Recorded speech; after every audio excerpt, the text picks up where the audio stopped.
enough of that. I'll come back. Let's talk about poo.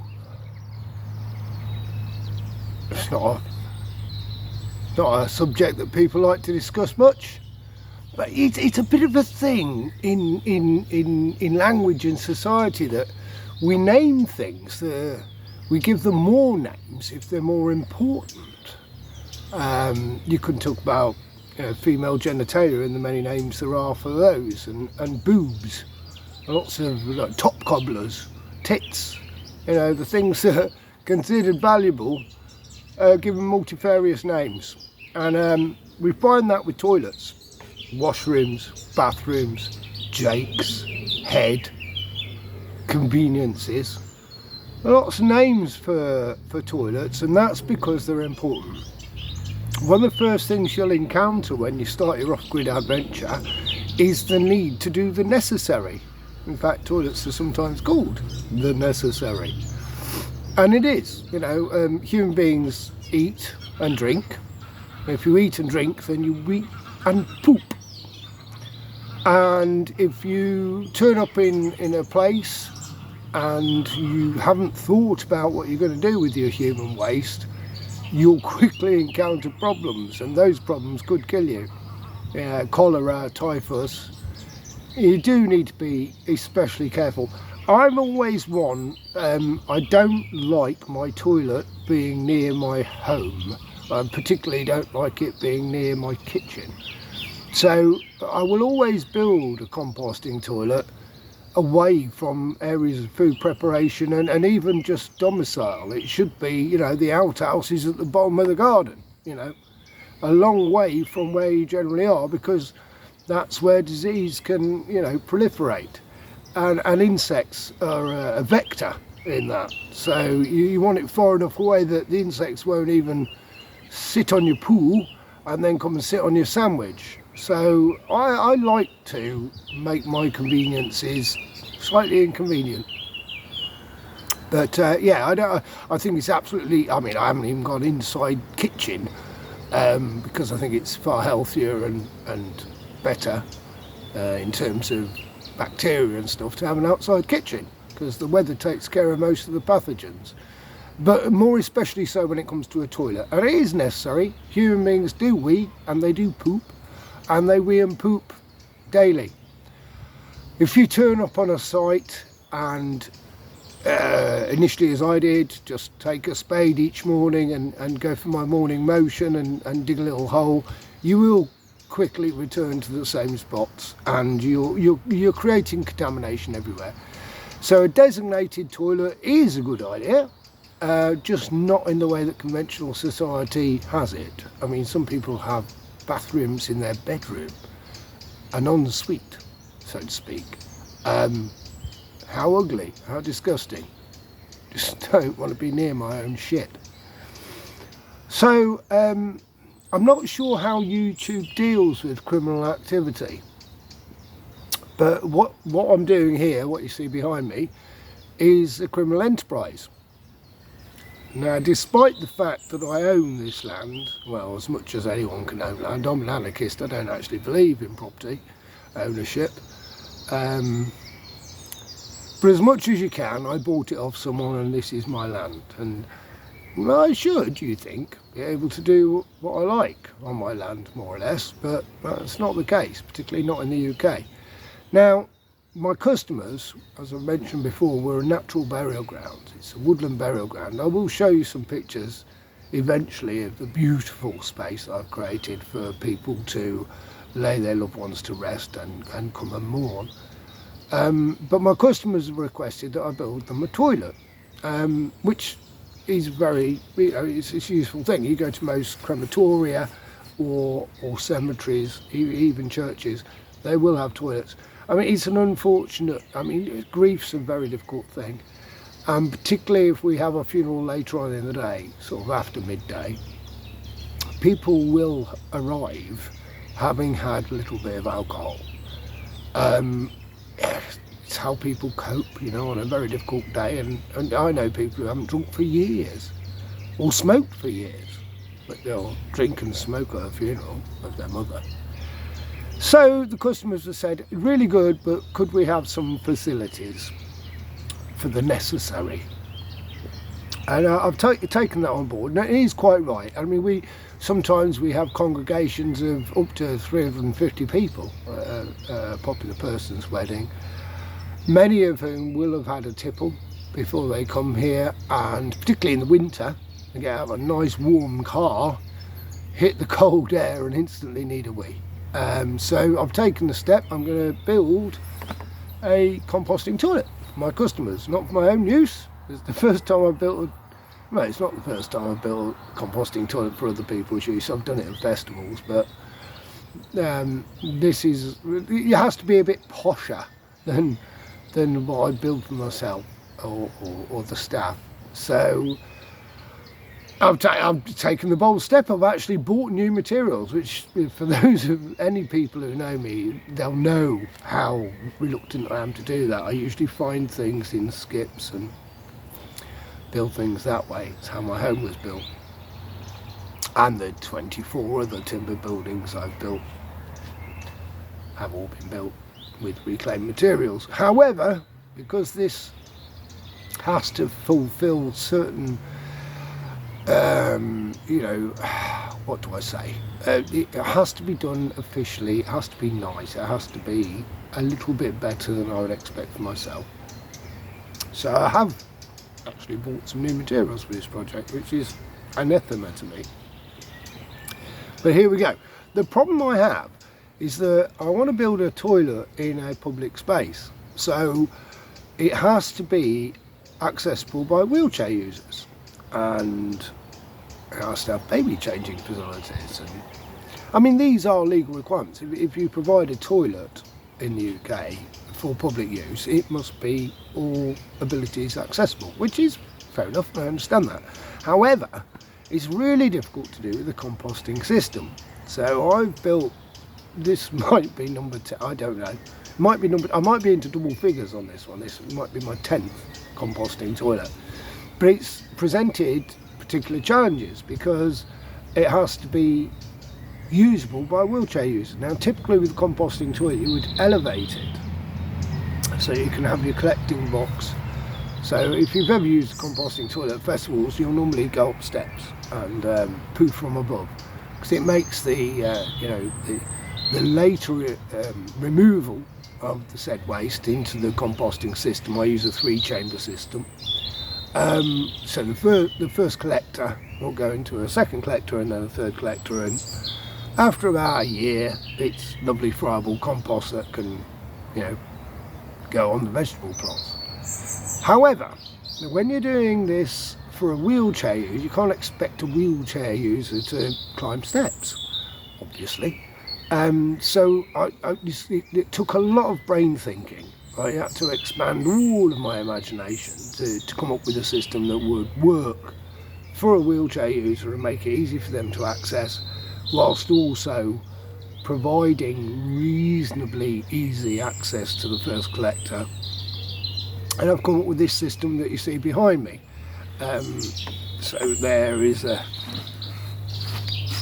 a collector buried in the ground, and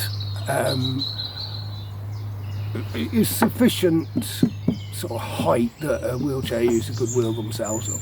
But it has made it more complicated than previous builds. So we're going to be doing this one over the next few weeks. So I'll come back to this and do a couple of videos on this, and you'll see it as it goes up, and hopefully understand why we do things the way we do things. And I'll talk to you about urine diversion, because urine's a killer for compost. Well, it's an activator, but a killer also. A little bit of urine in your compost, I mean, it used to be an adage for gardeners, you always peed on the compost heap, because it does activate it.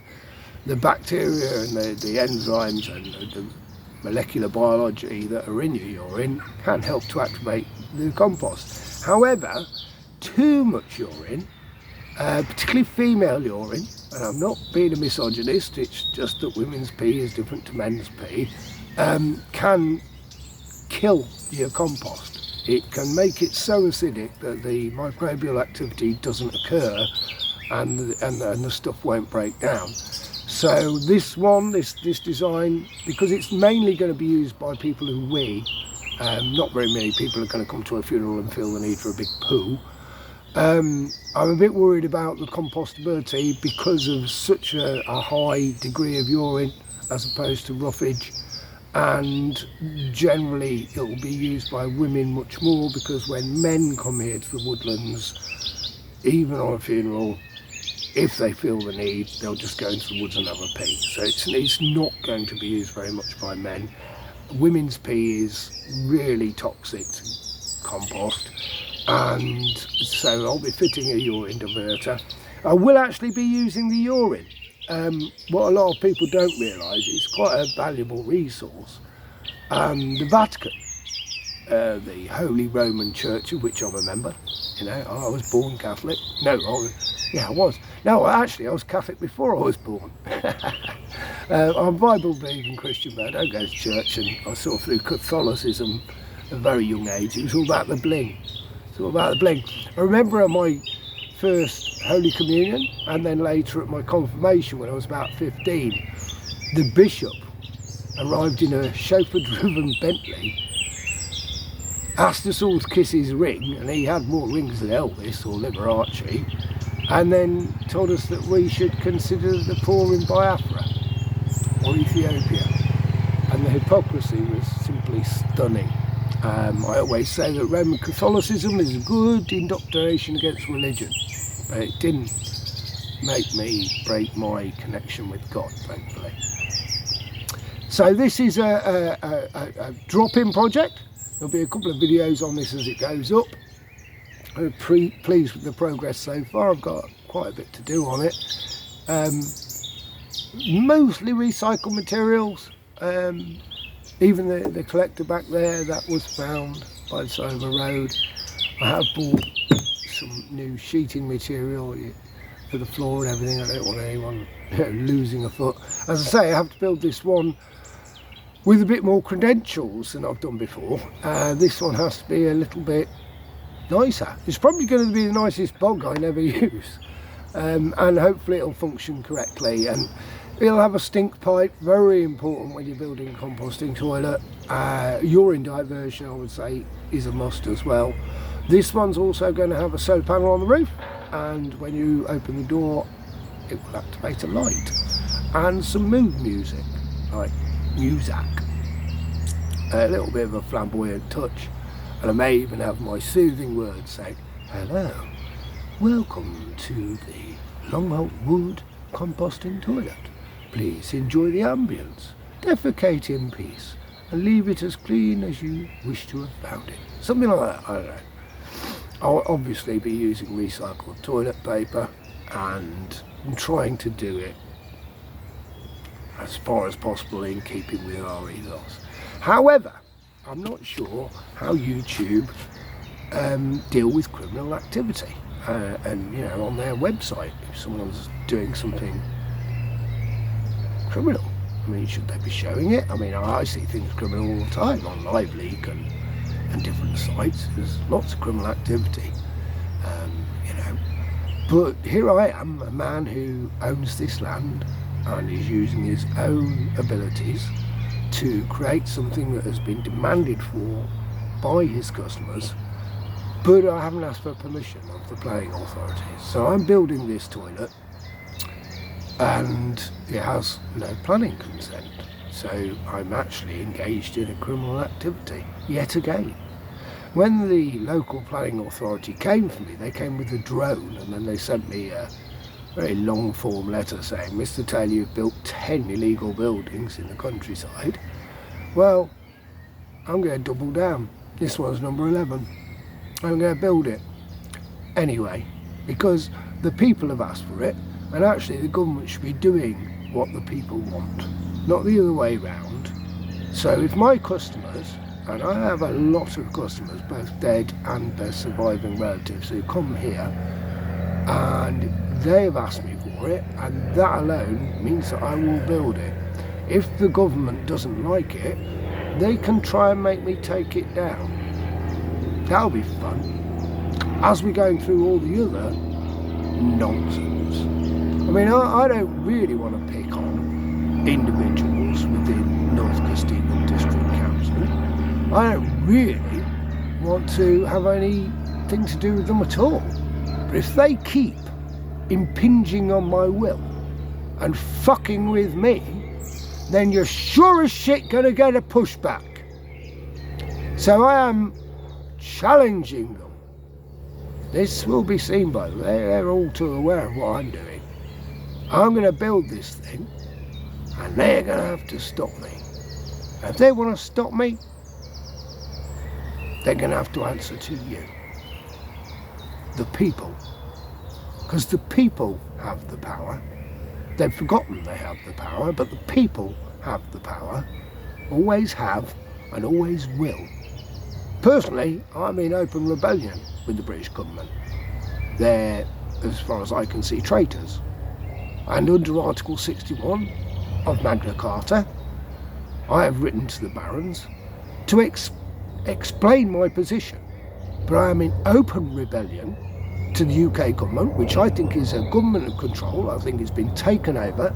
I think many of our politicians are coerced, co-opted, or simply bribed, and are doing the will of an alien intelligence that does not have the rights and the benefits and the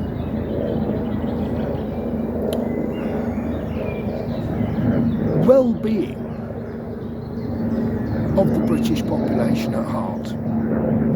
They've either been corrupted because they've been fiddling with kids, or they've been simply bribed, or they've been caught out in some financial scam, but they are clearly not acting on behalf of the British people. So bring it on, bitches.